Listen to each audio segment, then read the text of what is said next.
बिस्मिल्लाहिर्रहमानिर्रहीम। बच्चों, ये मैथ की बुक है 10th क्लास की, जो कि ईयर 2025-26 में तमाम स्कूल्स में पढ़ाई जाएगी। तो अब देखते हैं इस बुक को। इसका जो आप यूनिट देख लें, आप quadratic equation, theory of quadratic equation, variation, partial fraction, sets and function, basic statistics. और इस साइड पर अच्छा जी, टोटल इसके हमारे पास 13 चैप्टर्स हैं। ठीक है, जो अभी हम फर्स्ट चैप्टर करेंगे। फर्स्ट चैप्टर हमारे पास है क्वाड्रेटिक इक्वेशंस। अब फर्स्ट चैप्टर, अब इसमें जो पेपर में ग्रुप्स जो बनते हैं, उसमें फर्स्ट, सेकंड और थर्ड चैप्टर का ग्रुप बनेगा, जिसमें से इनमें से एक एमसीक्यू इसमें से आएगा, 2 एमसीक्यूज इसमें से आएंगे, एक एमसीक्यू इसमें से आएगा।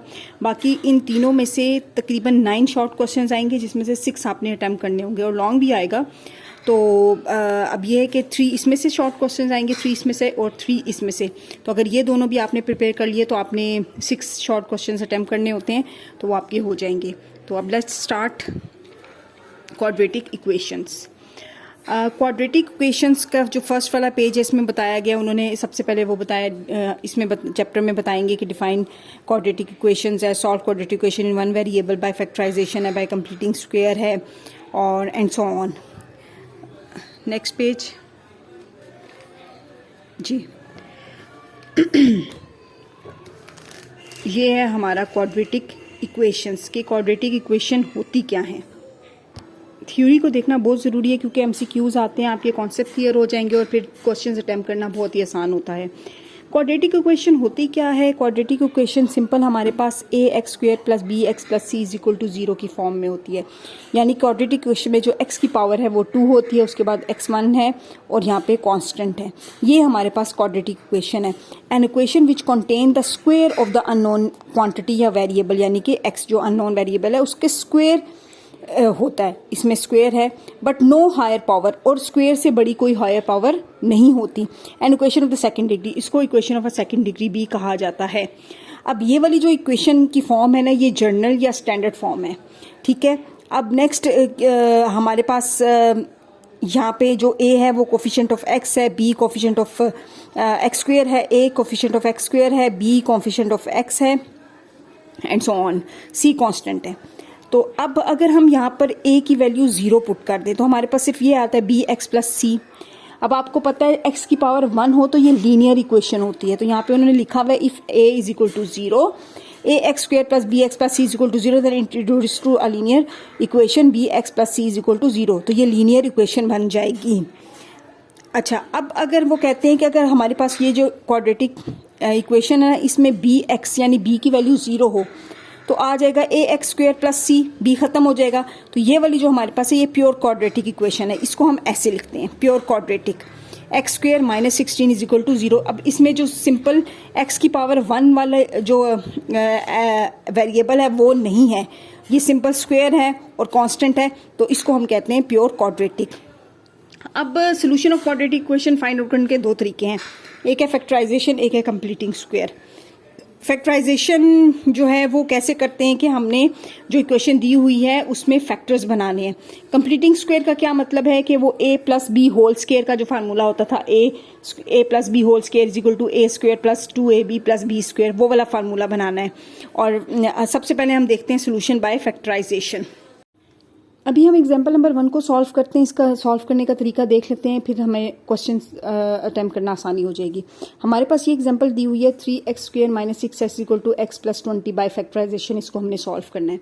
अब देखिए, ये स्टैंडर्ड फॉर्म नहीं है। स्टैंडर्ड फॉर्म में पहले क्या था, x के साथ वैल्यू होती है, फिर b की वैल्यू होती है, फिर c की वैल्यू होती है। तो यहाँ पे पहले ये 2x हैं, इसको इस साइड पे लेके गए, 3x² - 7x - 20 = 0। अब ये हमारे पास स्टैंडर्ड फॉर्म आ गया। अब स्टैंडर्ड फॉर्म में हम देख सकते हैं कि जो पहले x के साथ वैल्यू होती है वो a कहलाती है, जो x² के साथ वैल्यू होती है वो a कहलाती है, जो x के साथ वैल्यू होती है वो b कहलाती है। अब ये -7 है, क्योंकि हमने जब स्टैंडर्ड जो इक्वेशन होती है उसमें यहाँ पे हमेशा प्लस होगा, तो इट मीन्स कि ये वाला जो b की वैल्यू है ये प्लस या माइनस होगी अगर हमारे पास एग्जाम्पल में माइनस आ रहा है। ठीक हो गया। अब नेक्स्ट क्या है कि c हमारे पास -20 है, क्योंकि ये वाली जगह भी प्लस होता है, तो कांस्टेंट के साथ माइनस होगा। अब हमने ऐसा नंबर देखना है, अब इन दोनों को मल्टीप्लाई करें, 3 और 20 को तो हमारे पास क्या आता है 60 आता है। अब हमने ऐसे दो नंबर्स अपनी तरफ से सोचने हैं और बनाने हैं कि जिनको आपस में प्लस करें या माइनस करें तो बी आए, मल्टीप्लाई करें तो AC आए। अब यहाँ पे AC को मल्टीप्लाई करें तो हमारे पास 60 आ रहा है। मैंने मुख्तलिफ नंबर्स सोचे कि 10 को 6 से मल्टीप्लाई करो तो 60 आता है, लेकिन 10 में से अगर हम 6 को प्लस या माइनस करें तो हमारे पास ये B नहीं बनता, यानी कि 7 नहीं बनता। तो फिर इसका मतलब है कि ये यूज़ नहीं हो सकता। फिर हमने 12 को 5 से मल्टीप्लाई करें तो 60 आता है। अब आपस में इनको माइनस करेंगे तो 7 आ रहा है। इट मीन्स कि हम 12 और 5 को यूज़ कर सकते हैं। हम यहाँ पे 12 और 5 को यूज़ करेंगे। अब करना क्या है कि आपने ये जो साइन है ये कैसे पुट करने, आपने सिंपल ऐसे लिखना है 3x स्क्वायर, ठीक है, माइनस ये वाला साइन माइनस का आएगा। इसको देखें, ये वाला साइन माइनस का यहाँ पर आ गया। माइनस माइनस क्या होता है प्लस, यानी कि जो नेक्स्ट वैल्यू आप पुट करोगे उसमें प्लस का साइन आएगा और फिर ये -20। अभी हमने सिर्फ साइन लगाए हैं। 12 5 60 था, दोनों को आपस में माइनस कर दो 7 आ रहा है। तो इट मीन्स कि पहले हम 12x लिखेंगे, फिर हम 5x लिखेंगे। ये जो माइनस और प्लस का साइन है ये इस तरह से लगता होता है। कैसे लगा, पहले माइनस है तो यहाँ पे माइनस आ गया, फिर माइनस माइनस क्या होता है प्लस होता है, तो नेक्स्ट वैल्यू का साइन क्या आएगा प्लस आएगा, और फिर ये -20 है। ये इस तरह से आ गया। अब फर्स्ट 2 वैल्यूज में से 3x कॉमन आ गया, इन दोनों में से 5 कॉमन आ गया।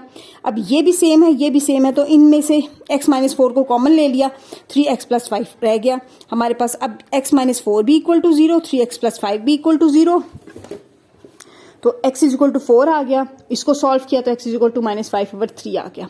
अब ये जो x की वैल्यूज आए हैं ना, ये सोल्यूशंस हैं, ठीक है। और ये सोल्यूशंस हैं, इनको जब हम सोल्यूशन सेट में लिखेंगे तो हमने ये वाली ब्रैकेट्स यूज करके लिखना है, दरमियान में कोमा आएगा और यही रूट्स भी कहलाते हैं। अब हम कंप्लीटिंग स्क्वायर वाला क्वेश्चन कर लेते हैं। वो किस तरह से सॉल्व होगा। सबसे पहले तो ये 3x स्क्वायर - 3x - 4 = 0 है। कंप्लीटिंग स्क्वायर से सॉल्व करना है हमने। ये जो 4 है इसको दूसरी साइड पर लेके हमने यहाँ पर a + b होल, ये माइनस है, a - b होल स्क्वायर का फार्मूला कंप्लीट करना है। ठीक हो गया। अब करेंगे कैसे, ये पहली वैल्यू हमारे पास आ गई है a स्क्वायर की, माइनस अब यहाँ पे 2 फार्मूले का है, यहाँ पे 2 फार्मूले का लिख दिया, फिर x है, ये a की वैल्यू होती है वो लिख दी। अब b की क्या वैल्यू होगी कि ये 3x बन जाए। b की वैल्यू अगर हम 3/2 पुट करते हैं तो ये 2 के साथ कैंसिल हो गया, तो ये 3x बन गया।